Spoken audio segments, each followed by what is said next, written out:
एक बार नारद जी भगवान द्वारिकापुरी में रहते थे। भगवान से पूछा, प्रभु आपकी माया क्या है? माया किसे कहते हैं? भगवान ने नारद जी से कहा, आओ हमारे साथ, हम आपको अपनी माया दिखाते हैं। और प्रभु द्वारिकाधीश माया दिखाने के लिए नारद जी के संग चले और एक दूर घने जंगल में ले जाकर के नारद जी को गए। चलते गए नारद जी ने पूछा, प्रभु अब तो पैर थक रहे हैं, आप कहाँ ले जा रहे हैं? बोले, नारद बस थोड़ी दूर और चलना है, आओ मेरे साथ चलो। नारद जी चलते गए। अब जब नारद जी से नहीं चला गया तो नारद जी एक वृक्ष के नीचे बैठ गए। अब भगवान भी वहां पर बैठ गए। भगवान कहते हैं, नारद थक तो मैं भी गया हूं, लेकिन तुम मुझे पानी का बंदोबस्त करो, पानी का इंतजाम करो, मुझे बहुत प्यास लगी है। अब नारद जी भगवान को पानी लेने के लिए गए और जैसे नारद जी थोड़ा दूर बढ़े तो आगे उन्होंने देखा कि एक सुंदर नगर दिखाई पड़ा। ध्यान से सुनिएगा। नारद जी भगवान से पूछे, माया क्या है? अब भगवान अपनी माया दिखा रहे हैं नारद को, मेरी माया है क्या? नारद जी पानी लेने के लिए गए, एक सुंदर सा नगर दिखाई दिया। उस नगर में एक कुएं में एक सुंदर सी स्त्री पानी कुएं से जल निकाल रही है। उस नगर का नाम है उत्तमपुर। क्या नाम है? उत्तमपुर।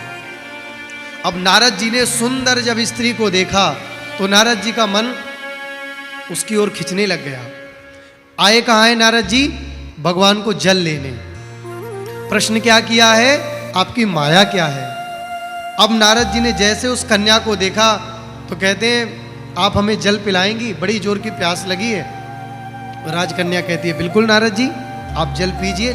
और जैसे वो जल अंजलि में डालने लगी, नारद जी पीने लगे तो नारद जी का जल पीने में ध्यान तो कम था और उसके रूप माधुरी को देखने लगे।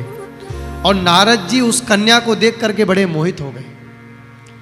नारद जी उससे कहते हैं, आप हमसे शादी करेंगी? वो कन्या कहती है, बिल्कुल कर लूंगी, लेकिन हमारे पिताजी से आज्ञा ले लीजिए, कर लूंगी मैं आपसे शादी। नारद जी कहते हैं, आपके पिताजी का क्या नाम है? बोले, पिताजी हमारे यहाँ के राजा हैं। अच्छा, तो तुम राजकन्या हो, चलो मिलवाओ अपने पिताजी से। अब वो कन्या लेकर के, वो स्त्री, वो महिला लेकर के भगवान नारद जी को राजा के पास में गई। और वो सुंदर कन्या जब राजा के पास लेकर के पहुंची, नारद जी को राजा ने प्रणाम किया। अरे आइए आइए, स्वागत है, आप तो देवर्षि नारद हैं। नारद जी कहते हैं, हाँ बिल्कुल सही पहचाना, हम नारद जी हैं। आपकी कन्या हमें बहुत पसंद है, आप विवाह करेंगे? अब तो राजा बड़े प्रसन्न हो गए। बोले, आपसे विवाह कौन नहीं करेगा महाराज? आप जैसे साधु महात्मा धर्मपरायण, आपके घर में अगर हमारी बेटी जाएगी तो बड़ी प्रसन्नता का विषय है, अवश्य करेंगे। और नारद जी का विवाह उस राजकन्या के साथ में संपन्न हो गया। नारद जी ने विवाह कर लिए, समय गुजरा, एक बेटा हुआ और समय गुजरा, एक बिटिया हुई। अब वो जो राजा थे उनका शरीर छूट गया, वृद्धावस्था हुई और राजा बने नारद जी, क्योंकि उनके कोई बेटा था नहीं। अब जब राजा बने तो अब नारद जी को भूत सवार हुआ कि अब मेरे राज्य में जाकर के दिखवाओ, हमारी कोई राज्य का कोई जगह कोई दबा के तो नहीं बैठा। अपने मंत्रियों को भेज दिया। मंत्री गए, आकर के बताया नारद जी को। राजा जी बोलने लगे, राजा साहब थोड़ी बहुत जगह दूसरे राज्य के राजा ने दबा लिया है, अब सेना तैयार की। नारद जी कहते हैं, चढ़ाई करवा दो, अपनी राज्य की जितनी जमीन है सब बाहर निकलाओ। अब नारद जी तो नारायण करते हैं, कभी युद्ध किया हो तो नारद जी को पता चले। अब नारद जी ने जैसे चढ़ाई किया, उससे पहले दूसरे राज्य के राजा ने चढ़ाई कर दिया। अब नारद जी को तो आक्रमण करना आता नहीं है। जैसे नारद जी को बंदी बनाना चाहा, नारद जी अपने बिटिया पत्नी को लेकर के भागे, राज्यपाट वहीं छोड़ दिया। अब पीछे सैनिक भाग रहे हैं बंदी बनाने के लिए, नारद जी भाग रहे हैं। प्यास से व्याकुल होने लगे, भूख लगने लग गई। नारद जी के जो बेटा मुश्किल से 5 से 6 वर्ष का और बिटिया भी 3 से 3.5 वर्ष की रही होगी। अब नारद जी के बच्चे कहते हैं, पिताजी भूख लगी है, पिताजी प्यास लगी है, कुछ व्यवस्था करिए। अब नारद जी को तो बड़ा दुख होने लगा, लेकिन अब कहीं रोकें, कुछ व्यवस्था करें, पीछे सैनिक पड़े हैं सब नारद जी को बंदी बनाने के लिए। अब देखिएगा भगवान की माया कैसे प्रबल होती है। अब नारद जी को कुछ नहीं दिखाई दिया, एक सामने नदी दिखाई पड़ी। नारद जी जैसे तैसे नदी के पास आए। अब नदी के उस पार उनको सुंदर सा एक नगर दिखाई पड़ा। नारद जी ने सोचा कि अगर वहां नगर में जाएंगे तो कोई ना कोई मिल जाएगा, कुछ ना कुछ पवा देगा, लेकिन नदी से पार करेंगे तब तक उस नगर ग्राम में जाएंगे। तो एक टूटी सी नाव मिल गई नारद जी को। ज़्यादा ठीक ठाक स्थिति पर तो वो नाव नहीं थी, लेकिन उस नाव पर नारद जी बैठ गए, अपने पत्नी को बैठा लिए, बच्चों को बैठा लिए। बहुत ध्यान से सुनिएगा बंधुओं।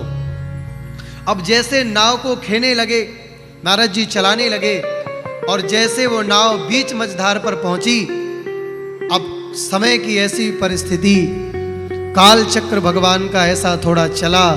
भगवान का सुदर्शन तो देखता रहता है। उस नाव में धीरे से पानी भरने लगा, और जैसे नाव में पानी घुसा, नारद जी घबराने लगे। अब और जल्दी जल्दी नाव चलाने लग गए, और जैसे तेजी नाव नारद जी चलाए, वैसे पानी भी उतनी तेजी से भरने लगा। देखते देखते जब नाव डूबने लगी, नारद जी के सामने उनकी पत्नी, उनके बच्चे जब इतने डूब गए, केवल उनका सर ऊपर बचा। नारद जी देखने लगे, अरे विधाता, जोर से चिल्लाने लगे, तू कितना निर्दयी है, तू कितना निष्ठुर है, मैंने तेरा क्या बिगाड़ा, क्या बिगाड़ा था हमने तेरा? हम तो बस नाव चला करके राज्यपाट को छोड़ के उस पार जा रहे थे, तूने तो हमारे सामने देखते, मेरे सामने मेरे बच्चे पत्नियों को तुमने डुबो दिया। लेकिन नारद जी कुछ नहीं कर पाए। पुरुष बली नहीं होते हैं, समय होत बलवान, भीलन लूटी गोपिका, वही अर्जुन वही बाण। नारद जी ने कहा, पुरुष बली नहीं होते हैं, समय बड़ा बलवान है। आज मेरे सामने बड़े वेग से, जोर से चिल्लाते रहे नारद जी, लेकिन कोई नहीं आया। जब बच्चे पत्नी डूब गए और इस पार आकर के नाव लग गई, नारद जी जैसे तैसे आए, बच्चे डूब गए, नाव से कूद करके तैर करके नारद जी आ गए। इतने में भगवान आ गए। नारद, तुम तो पानी लेने गए थे, पानी लेकर अभी तक नहीं आ पाए। नारद जी कहते, पानी? अरे इस पानी में मेरे बच्चे पत्नी डूब गए, मैं पानी लेने कहाँ गया था? बोले, बच्चे पत्नी? अरे तुम मुझे पानी लेने गए थे, तुम्हारे बच्चे पत्नी कहाँ से आ गए? याद करो, 1 घंटा पहले तुम पानी लेने गए हो। 1 घंटे में तुम्हारे बच्चे पत्नी भी हो गए, राजा भी बन गए। तब नारद जी को याद आया, हाँ पानी लेने गया था। भगवान सुदर्शन चक्रधारी मुस्कुराए, बोले, नारद यही तो मेरी माया है। गए थे पानी लेने, लेकिन मेरी माया के चक्कर में ऐसा फंस गए कि ना माया मिले ना जगदीश मिले। हम सब भी तो फंसे पड़े हैं, हम क्या कर रहे हैं? न ढंग से माया को पा रहे हैं, न मायापति को पा रहे हैं। हम सब यहाँ आए थे भगवान से वादा करके, भगवान से प्रॉमिस करके, वहाँ जा कर के आपको भजेंगे, आपका नामोच्चारण करेंगे, समस्त अपने कर्तव्यों का पालन करते हुए तुम्हें नहीं छोड़ेंगे। लेकिन जीव माया में इतना लिपट जाता है, इतना जकड़ जाता है, इतना जोड़ने में लग जाता है कि ना वो धन को धर्म में लगा पाता, न धर्म ही ठीक से कर पाता है। बड़ी प्रबल है माया। भगवान की माया जब झपट्टा मारती है जीव पर, तो फिर केवल माया माया दिखाई पड़ती है। जो जोड़ने की आकांक्षा में भगवान की माया में लिप्त हो गए हैं, उनको जरा विचार करना चाहिए। आज इस जन्म से पूर्व में भी आपके कितने जन्म हुए हैं, कितने बच्चे, कितने पत्नियां, कितनी पत्नियां, कितने घर, कितने परिवार, कितने महल दो महले आप छोड़ के आए हो। एक की भी ठीक से याद है क्या? एक की भी आपको याद नहीं होगी।